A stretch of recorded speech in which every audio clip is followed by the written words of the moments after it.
Bonsoir à tous, merci de nous retrouver sur TV Sud pour le journal. Voici les titres de ce mardi 7 février. La course au parrainage en vue de l'élection présidentielle. Les maires de la région aussi sont sollicités par les candidats potentiels. Des écoliers de Montpellier privés de cantine depuis une dizaine de jours, à présent en cause la grève d'agents municipaux qui dénoncent leurs conditions de travail. Et puis le MHSC dispute les huitièmes de finale de la Coupe de France demain soir. Les footballeurs montpelliérains vont affronter Châteauroux. Et on commence avec ces images de la papeterie de Tarascon en proie aux flammes depuis ce matin. Un incendie s'est déclaré vers 5 heures dans le parc à bois de la société Fibre Excellence. Le feu est particulièrement difficile à maîtriser à cause des vents violents. Une centaine de pompiers sont encore mobilisés sur le brasier. Plus de 20 000 tonnes de bois se consument encore en ce moment. Un incendie qui a des conséquences directes sur la ligne TGV entre Marseille et Paris. En raison des fumées, les trains sont déviés par Cavaillon, ce qui engendre des retards depuis ce matin. Le feu ne devrait pas être maîtrisé avant demain midi, selon les pompiers. Il reste moins d'un mois et demi aux candidats à l'élection présidentielle pour obtenir leur parrainage. Pour pouvoir se présenter, ils doivent recueillir 500 signatures dans 30 départements différents d'ici le 16 mars. Des parrainages qui peuvent être accordés notamment par les maires. Certains sont très sollicités en cette période, surtout par ceux qu'on appelle les petits candidats, d'autres un peu moins. Ambiance dans l'Hérault et le Gard, Olivier Roiran et Olivier Michel. 500 signatures d'élus pour avoir le droit d'être candidat à la présidentielle. La tâche est peut-être ardue, mais pas impossible. Ils sont quand même 48 000 en France à pouvoir offrir leur parrainage. Députés, sénateurs, conseillers généraux ou régionaux et bien sûr les maires. Dans les petites communes comme ici près de Montpellier, tous les prétendants ont essayé. Le maire UMP a même classé les petits candidats en 2 catégories. Le petit candidat qui est heureux et content de montrer à sa famille qu'il va pouvoir se présenter aux élections municipales, présidentielles. Alors, c'est vrai que j'ai reçu des propositions avec des photos de famille, les enfants, les petits-enfants, tout était présent pour soutenir le père ou le grand-père. Et ça a été ce que je reçois là depuis maintenant quelques semaines. Et puis j'ai été sollicité aussi par ce que j'appelle un petit candidat, notamment Monsieur de Villepin, qui avait besoin, lui, d'avoir l'ensemble des parrainages et qui m'a demandé de signer pour soutenir sa candidature. Alors maintenant, je suis dans l'attente parce que un des seuls qui ne m'a pas contacté, c'est celui que je voudrais. J'attends qu'il se déclare pour enfin pouvoir le soutenir et ce jusqu'au bout. Un parrainage pour aider le candidat de son parti politique. C'est plutôt logique. Mais alors, quand le parrain potentiel est sans étiquette, tous les espoirs du candidat sont permis, même si ça n'est pas forcément gagné. À Bernis, dans le Gard, le maire, lui, a une idée très claire sur la question des parrainages. J'ai fait le choix en 2008 de constituer une équipe qui soit la plus représentative des composantes de la population de Bernis. Une équipe dans laquelle les électeurs pouvaient se reconnaître et une équipe donc aux différentes sensibilités. Et mon devoir de maire, c'est de protéger l'unité de cette équipe. Et c'est donc la raison pour laquelle j'ai décidé de ne pas accorder de parrainage. Décidément, ça n'est pas simple d'être candidat à la présidentielle. Quand les maires ne sont pas encartés, ils préfèrent s'abstenir.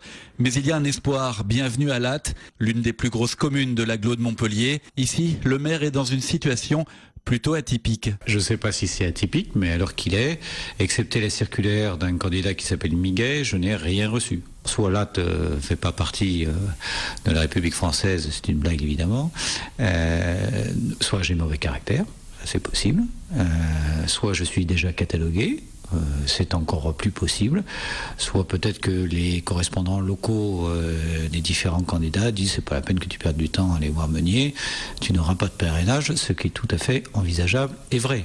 Allez, encore quelques semaines pour être fixé. La course contre la montre des 500 parrainages s'arrête le 16 mars.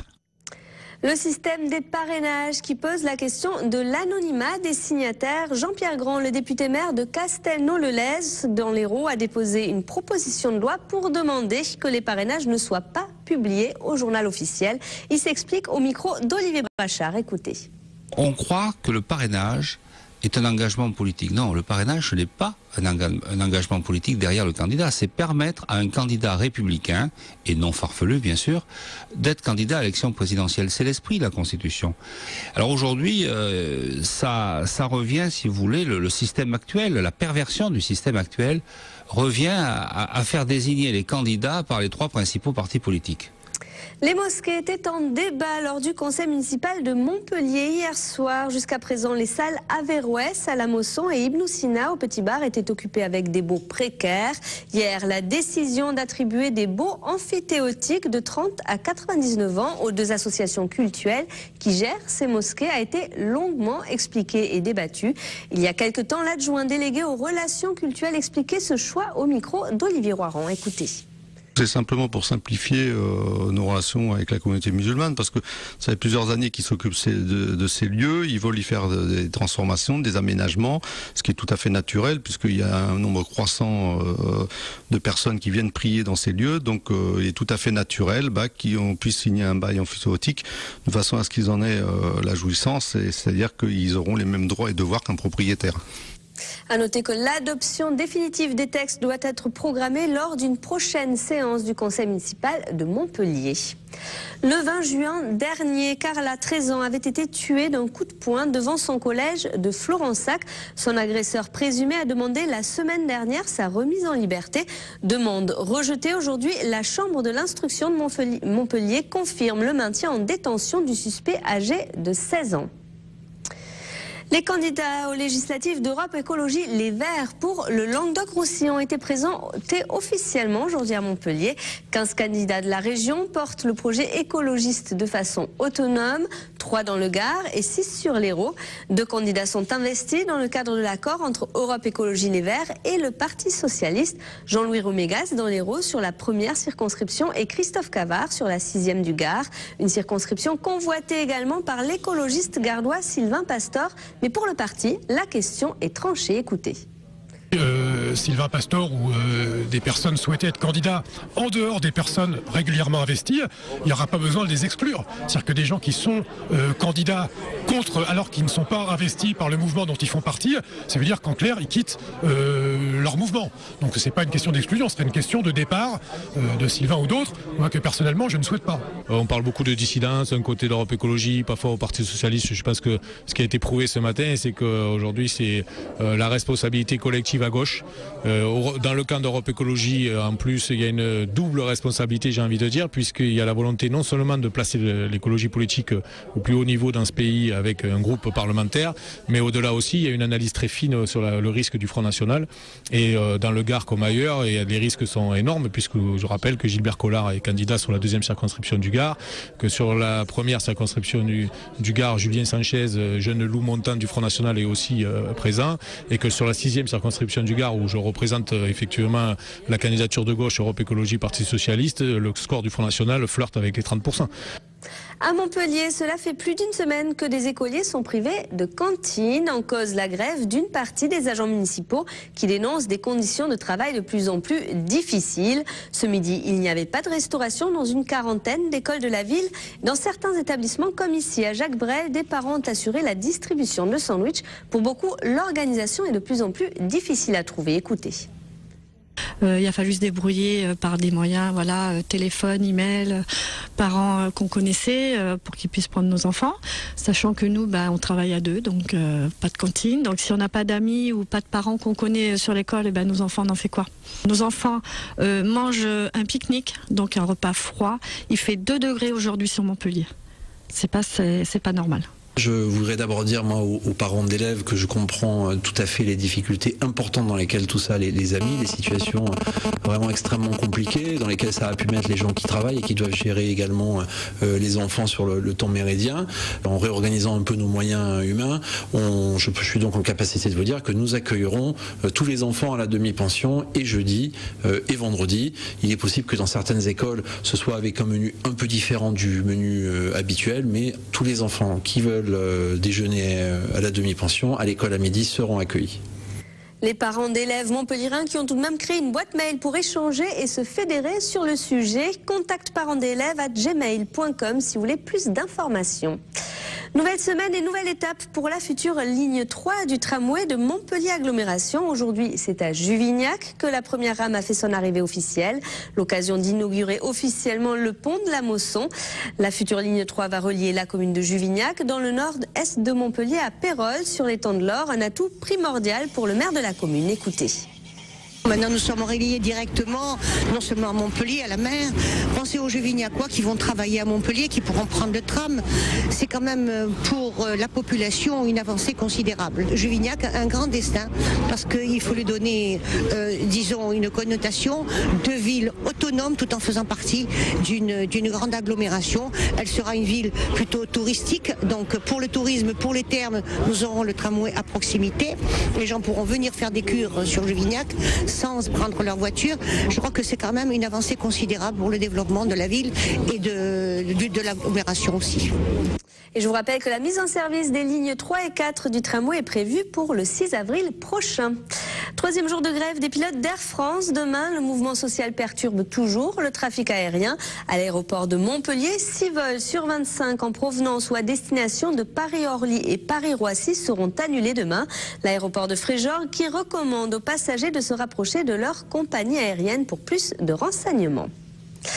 Vous l'avez noté, la vague de froid qui sévit sur toute la France n'épargne pas la région. Aujourd'hui, la SPA de Montpellier lance un appel à la générosité. Canalisation gelée, box ouvert au vent, la situation est difficile au refuge de Villeneuve-les-Maglones. Pour protéger les animaux du froid, il manque des couvertures solides et chaudes et des cartons pour isoler les sols. Pour plus d'infos ou pour effectuer un don, un site internet www.spa-montpellier.org. Le MHSC se prépare au 8e de finale de la Coupe de France demain à Châteauroux. Pour les footballeurs montpelliérains, la Coupe reste un objectif, mais l'actuel 2e de Ligue 1 a déjà la tête tournée vers la suite du championnat et notamment le choc face au leader, le PSG, la semaine prochaine au Parc des Princes. Reportage à l'entraînement, Olivier Brachard. Depuis la reprise, Montpellier fait le plein de provisions. 3 victoires en autant de matchs de championnat, puis 2 tours de Coupe de France franchis sans problème. Demain, le MHSC joue son 8e de finale à Châteauroux sur terrain synthétique. Des Castelroussins qui évoluent en Ligue 2 et qui restent eux aussi sur 5 victoires. La Coupe et ses matchs couperés est intéressante à double titre. C'est apprendre à gagner des matchs quand ça se joue en championnat. On a le temps, on a toujours un joker pour se rattraper ou autre. En coupe, on ne l'a pas, mais ça permet de se fortifier pour le championnat aussi, parce qu'on aura des matchs de coupe qui vont arriver. Ouais. Car René Girard se verrait bien lutter pour les premières places en fin de saison. Il pense certainement aussi au duel face au PSG le 19 février prochain. Le Parc des Princes affiche d'ailleurs complet depuis 15 jours. Paris MHSC, le premier contre le deuxième, tous deux loin devant au classement. Tout ressemble à un match pour le titre, même si ce sera trop tôt pour en parler. On est deuxième, on est à la mi-février. Donc voilà, il faut être ambitieux, on est des compétiteurs. S'il y a un faux pas du PSG, nous on ne fait pas de faux pas, peut-être qu'on jouera le titre. On va pas dire que c'est pas notre objectif, mais on essaye d'avancer le plus rapidement possible. Historiquement, à Montpellier, Louis Nicolin l'a souvent rappelé, la priorité est le maintien et la Coupe de France. Un adage qui ne tient plus dans un contexte aussi favorable. Et à noter qu'en raison des conditions climatiques, le coup d'envoi de la rencontre MHSC Ajaccio samedi 11 février a été avancé à 15h au lieu de 19h. C'est la fin de cette édition. Merci de l'avoir suivi. Retour de l'actu demain dès 12h30 sur TV Sud pour votre journal de la mi-journée. Passez une excellente soirée. À demain.